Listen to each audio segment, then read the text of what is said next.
सब कुछ मनोज कहता रहा और मैं चुपचाप सुनती रही। यह भी ध्यान रखना कि मुझसे शादी के बाद जब तुम कभी अपने पति के बारे में सोचोगी तो वह मुझसे बेवफाई होगी। क्या तुम तैयार हो? तुमने मुझे पहले क्यों नहीं समझाया? ये सब मैं शादीशुदा नहीं हूँ, कुंवारा हूँ। तुम शादीशुदा हो, तुम्हें सोचना है। तुम सोचो मेरा प्यार सच्चा है, मुझे नहीं सोचना, क्योंकि मैं अकेला हूँ। मैं तुम्हारे साथ सारा जीवन गुजारने को तैयार हूँ, लेकिन जो मैंने कहा है वो तुम्हें करना पड़ेगा। मैं रो पड़ी। मैंने मनोज से कहा, तुमने पहले ये सब क्यों नहीं कहा? तुमने पूछा नहीं, लेकिन जो शारीरिक संबंध बने थे वह एक कमजोर पल पल थे।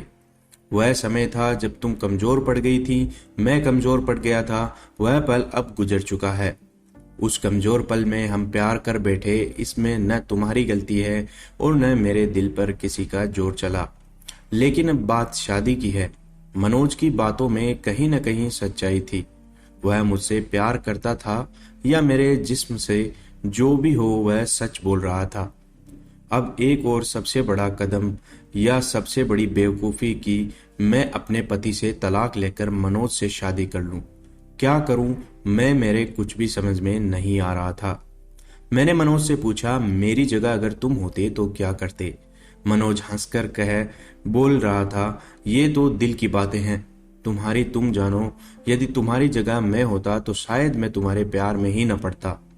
मनोज ये सब कहीं इसलिए तो नहीं कह रहा था कि मैं अपनी गलती मानकर वापस चली जाऊं, सब भूलकर। फिर जो इतना समय मनोज के साथ बिताया है वह क्या था? प्यार नहीं, सिर्फ भूख थी।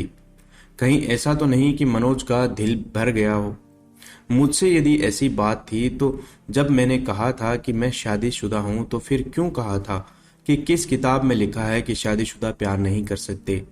यह सब सोचकर मैं रोने लगी।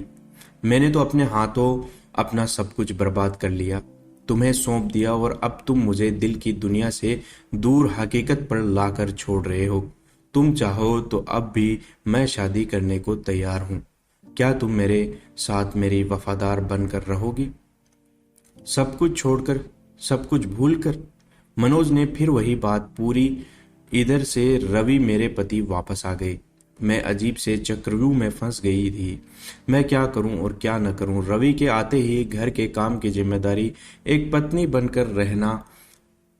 मेरा बेटा भी वापस आ चुका था।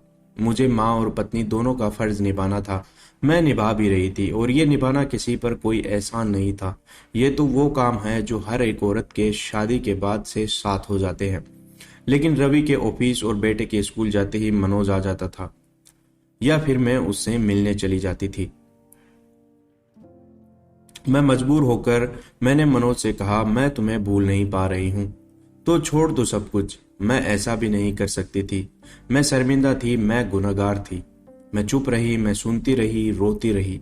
मैं फिर मनोज के पास पहुंची। वह कलाकार था, गायक था। उसे मैंने बताया कि मेरे पति ने मुझसे क्या क्या कहा है, और अपने शर्मसार होने के बारे में भी उसने कहा।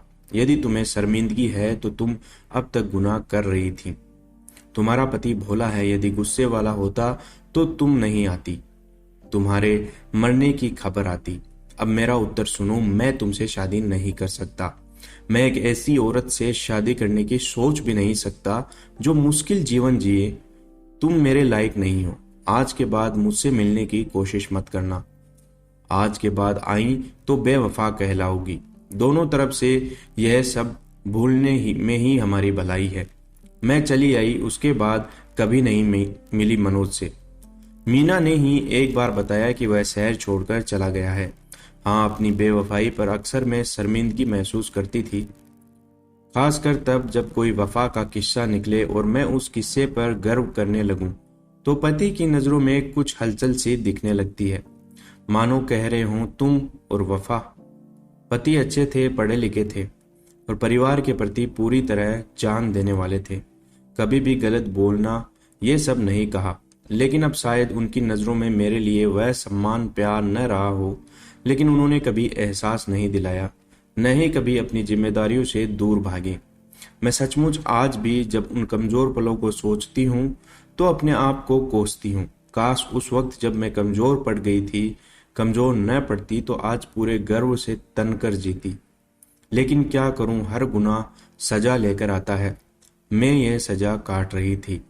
मनोज जैसे लड़के बहका देते हैं। औरत की जिंदगी में ऐसे मोड़ आते हैं, कभी कभी उनमें फंस कर सब कुछ बर्बाद करने से अच्छा है कि कमजोर न पड़े।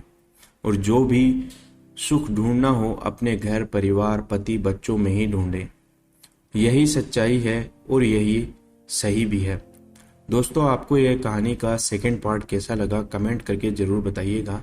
चैनल पर नए हैं तो चैनल को सब्सक्राइब ज़रूर कीजिएगा, क्योंकि मैं ऐसी ही कहानियाँ आपके लिए डेली लेकर आता हूँ। धन्यवाद।